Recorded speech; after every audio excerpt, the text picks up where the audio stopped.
Hello student, দেখো আজকে আমরা সরল সুদের কিছু অঙ্ক করব। তো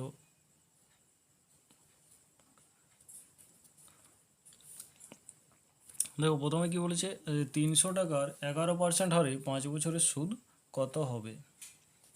তো 300 টাকার 11% হারে 5 বছরের সুদ কত হবে। দেখো সরল সুদের ক্ষেত্রে সূত্রটা কি না, সরল সুদের ক্ষেত্রে সূত্র হচ্ছে সুদ সমান আসল, এখানে সুদ হচ্ছে আই ইন্টারেস্ট, আসল পি ইন্টু সুদের হার আর ইন্টু সময় হচ্ছে টি ডিভাইডেড বাই 100, এটাই সূত্র। তাহলে এখানে কি হবে না, এখানে বলেছে 300 টাকার 11% হারে 5 বছরের সুদ কত। তাহলে সুদ সমান আসল কত আছে, আসল হচ্ছে 300, সুদ কত আছে, এই সুদের হার আছে 11% আর সময় আছে 5 বছর, নিচে 100, তাহলে 5 × 55 আর 3 হচ্ছে 165। তাহলে এটার উত্তর হচ্ছে 165 টাকা। এখানে দেখো সুদ সমান আসল গণিত সুদের হার বাই সময়, এখানে যদি আসল মনে করো, আসল বার করতে বলেছে, তখন কি করব না, আসল সমান হবে, এটা উপরে চলে যাবে, সুদ গুণিত 100, সমানের কোনাকুনি গুণ হয়, তাহলে সুদ গুণিত 100, আর নিচে কী হবে না, নিচে হবে সুদের হার গুণিত সময়। এইভাবে করতে হবে। তাহলে পরের পর অঙ্কগুলো আসছি। তারপরে দেখো 2 নম্বরে কি বলেছে, তো 2 নম্বরে বলছে বার্ষিক 8% হারে কত বছরে 4000 টাকা সবৃদ্ধি মূল 5280 টাকা হবে। সবৃদ্ধি মূল মানে সুদে আসলে, তাহলে আসল আছে 4000 টাকা, সুদে আসলে আছে 5280 টাকা। তাহলে আমরা যদি সুদ বার করি, তাহলে সুদ সমান কত হবে না, সুদ সমান আমরা সুদ আসলের থেকে আসলটা বাদ দিলে সুদ পাবো। তাহলে 5280 মাইনাস 4000 সমান হচ্ছে 1280 টাকা। 1280 টাকা হচ্ছে সুদ। তাহলে আসলও পেয়েছি, সুদও পেয়েছি, সুদের হারও পেয়েছি। বার করতে কী হবে না, সময়টা বার করতে হবে। তাহলে সময় সমান কী হবে না, উপরে সুদ গুণিত 100, তাহলে সুদ কত আছে না, সুদ আছে 1280 টাকা, তাহলে 1280 গুণিত 100, আর নিচে কত হবে, নিচে হবে আসল গুণিত সুদের হার।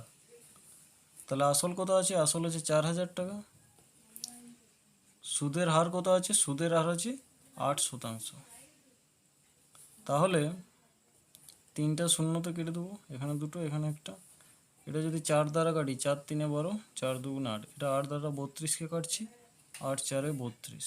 তাহলে সময় সমান কত পেলাম, 4 বছর হচ্ছে সময়। তাহলে 4000 টাকা 4 বছরে 5280 টাকা হবে, যা 8% সুদের হারে। তাহলে এই ছিল বন্ধুরা, তাহলে এর উত্তর হচ্ছে 4 বছর। চলে যাবো পরবর্তী অঙ্কে। দেখো পরবর্তী অঙ্কে বলেছে বার্ষিক 5% হারে সরল সুদে কত টাকা 4 বছরের সুদে মূলে 1200 টাকা হবে। তাহলে সুদে মূলে 1200 টাকা বলা আছে। দেখো এটাতে ডিরেক্ট অ্যান্সারও করতে পারি। ডিরেক্ট কী হবে না, আমি যদি 100 টাকা ধরি, তাহলে উপরে সুদ গুণিত 100 তো সবসময় হয়। তাহলে আমি যদি বার করি এখানে যে আসল সমান কত টাকা বলেছে, মানে আসল বলেছি, তাহলে আসল যদি ধরি, তাহলে আসল সমান উপরে 100 গুণিত 1200 টাকা, আর নিচে কত হবে, নিচে হবে 100 প্লাস 5% গুণিত 4, সুদের হার গুণিত সময়, সুদের হার গুণিত সময় এটা। তাহলে কত হবে 100 গুণিত এটা 1200, আর নিচে কত 100 প্লাস 20, 120, এটা তো যদি কাটি 10, তাহলে 10 একশোয় 1000 টাকা। এটাই হচ্ছে উত্তর। বন্ধুরা এটা যদি বুঝতে না পারি, দেখো এটা কি করে এলো সেটা একটু দেখে নিই।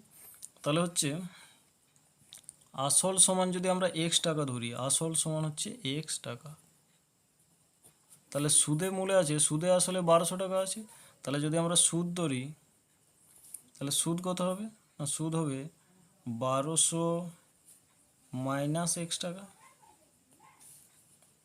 তাহলে আসলও পেয়েছি, সুদও পেয়েছি, সুদের হারও আছে আর সময়ও আছে। তাহলে এখান থেকে যদি আমরা বার করি, দেখো তাহলে আমরা জানি সুদ সমান মানে 1200 মাইনাস এক্স, এটা সমান এক্স গুণিত সুদের হার গুণিত সময় বাই 100। এবার এটা যদি আমরা গুণ করে দিই এদিকে, তাহলে 5 4 20x সমান এটা কত হবে, এটা হবে 100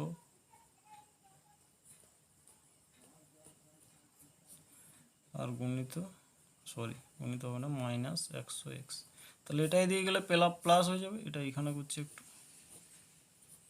তাহলে 120x সমানই হচ্ছে, এবার এটা যদি কাটি 12 × 12 মানে 1000, তাহলে x সমান আসছে 1000। তাহলে যদি x ধরে করি তাহলেও হবে, তাহলে এরকম উত্তর বেরোবে 1000 টাকা। আর যদি x না ধরে ডিরেক্ট করি তাহলে এরকম হবে। তাহলে আমরা এরকমও করতে পারি, আবার এইরকমও করতে পারি। চলে যাবো পরবর্তী অঙ্কে। বলছে কোনো আসল ও বার্ষিক সবৃদ্ধি মূল্যের অনুপাত 4:5 হলে বার্ষিক সুদের হার কত? তাহলে কোনো আসল ও বার্ষিক সবৃদ্ধি মূল্যের অনুপাত 4:5। দেখো আসল বলেছে 4 টাকা আর সুদে আসলে বলেছে 5 টাকা। তাহলে এখানে যদি আমি আসল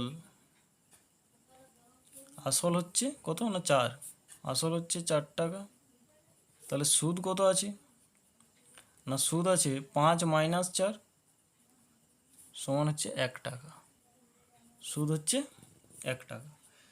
এইবার আসলও পেয়েছি, সুদও পেয়েছি, আর বার্ষিক সবৃদ্ধি মূল্য বার্ষিক সুদের হার কত বার করতে বলেছে। তাহলে কি করব, না সুদ তো 1 টাকাই আছে, তাহলে যদি এখানে আমরা সুদের হার বার করি, সুদের হার সমান কি হবে, না উপরে 100কে এই আসল দ্বারা ভাগ করে দেবো, তাহলেই উত্তর বেরিয়ে যাবে। তাহলে কত হবে, 25%। তাহলে সুদের হার সমান হচ্ছে 25%। দেখো এটা কীরকম করে এলো, না সুদ সমান বা যদি সুদের হার সমান করি, তো সুদের হার সমান ওপরে সুদ 1 টাকা সুদ গুণিত 100, আর নিচে আসল গুণিত সময়, তো সময় তো 1 বছরই আছে, তাহলে একে একে তো এমনিতে কেটে দেবে, তাহলে আসল 100/4 আসছে, তো এটাই করলাম এখানে। তাহলে 25% হচ্ছে উত্তর। ঠিক আছে, চলে যাবো পরবর্তী অঙ্কে। দেখো 5 নম্বরে বলেছে কত সুদের হারে কোনো আসল 6 বছরে বেড়ে আসলের 75% হবে। তাহলে যদি আসল সমান 100 টাকা ধরি, দেখো আসল সমান হচ্ছে 100 টাকা, তাহলে আসলের কত পার্সেন্ট বেড়েছে, 75, তাহলে যত পার্সেন্ট বাড়বে সেটাই সুদ, তাহলে সুদ সমান কি হবে, না সুদ সমান হয়ে যাবে 75 টাকা, এটাই সুদ। তাহলে এখানে কি বার করতে বলেছে, না কত সুদের হারে, তাহলে সুদের হার সমান উপরে সুদ গুণিত 100, নিচে আসল হচ্ছে 100 গুণিত সময় হচ্ছে কত, সময় আছে 6 বছর, তাহলে 100 গুণিত 6, তাহলে এটা 100 কাটলো, 75/6 সমান 12 পূর্ণ, এটা 3-এর 6 আছে, এটা কাটবে, সমান 12 পূর্ণ 1/2%। তাহলে এটাই উত্তর, 12.5% সুদের হার। চলে যাবো পরবর্তী অঙ্কে। দেখো বলেছে বার্ষিক 20% সরল সুদে কত বছরে কোনো আসল সুদে আসলে দ্বিগুণ হবে? তাহলে যখন এই ধরনের কোনো অঙ্ক থাকবে যে সুদে আসলে দ্বিগুণ হবে, তো দ্বিগুণ মানে কত? দেখো 100-র সাথে আমরা যদি 2 গুণ করি তাহলে কত আসছে? 200। তাহলে দ্বিগুণ মানে হচ্ছে 200। তাহলে যত গুণ বলবে তার থেকে 100 কম ধরবো। তাহলে এখানে 200 আছে, তার থেকে 100 কম। তাহলে 200 মাইনাস 100 সমান কত ধরবো? 100 ধরবো। এই যে 100টা বেরোলো, এই 100টাকে এই শতাংশটা দ্বারা ভাগ। তাহলে অতএব সময় সমান এই 100 ডিভাইডেড বাই 20। তাহলে কত হচ্ছে? 5 বছর। তাহলে বুঝা গেল বন্ধুরা? দ্বিগুণ বলেছে মানে দ্বিগুণ বলেছে তো 200, তার থেকে 1 কম, তার থেকে 100 কম মানে 100 ধরছি। এই 100-র সাথে যদি এখানে 3 গুণ বলতো, 3 গুণ বললে কত হতো? 300। তাহলে 300-র থেকে 1 কম ধরতাম, 200 দিয়ে 200টাকে 20 দ্বারা ভাগ করে দিতাম। তাহলে কত হচ্ছে? 10 বছরে হতো। এইভাবে করতে হবে। চলে যাবো পরবর্তী অঙ্কে। দেখো যে কোনো টাকা 6 বছরে সুদে আসলে 8-এর 5 গুণ হয়, তাহলে সুদের হার কত? দেখো 8-এর 5 গুণ বলা আছে, তার মানে কি না, আসল হচ্ছে 5 টাকা, দিয়ে সেটা বেড়ে হয়েছে 8 টাকা। কত বেড়েছে তাহলে? তাহলে বেড়েছে কত? 3 টাকা। তাহলে আসল সমান যদি আমি ধরি এখানে যে আসল সমান হচ্ছে 5 টাকা, তাহলে সুদ সমান কত? না, সুদ সমান হচ্ছে 8 মাইনাস 5 সমান 3 টাকা। 8 মাইনাস 5 সমান 3 টাকা। তাহলে আসলও পেয়েছি, সুদও পেয়েছি, আবার সময়ও পেয়েছি। তাহলে সুদের হার সমান উপর হচ্ছে সুদ গুণিত 100, আবার নিচে আসল গুণিত সময়। এটা কাটলে 2, 5 দুগুণে 10, তো একটা শূন্য কেটে যাবে। তাহলে 10%, এটাই উত্তর, 10% হারে। তাহলে কোনো টাকা 6 বছরে সুদে আসলে 8-এর 5 গুণ হয়, সুদের হার হচ্ছে 10%। চলে যাবো পরবর্তী অঙ্কে। বলছে কোনো আসল 20 বছরে সুদে আসলে দ্বিগুণ হলে সুদের হার কত? তাহলে 20 বছরে সুদে আসলে দ্বিগুণ হচ্ছে, একটু আগেই দেখে করলাম অঙ্কটা। তাহলে দ্বিগুণ মানে কত ধরলাম? দ্বিগুণ মানে হচ্ছে ধরো 100 আছে, তার দ্বিগুণ হয়েছে, তার মানে কত হয়েছে? 200 হয়েছে, 200 টাকা। এবারে যত গুণ বলবে তার থেকে 1 কম ধরবো, মানে আসল কত আছে? আসল তো 100 টাকাই আছে। তাহলে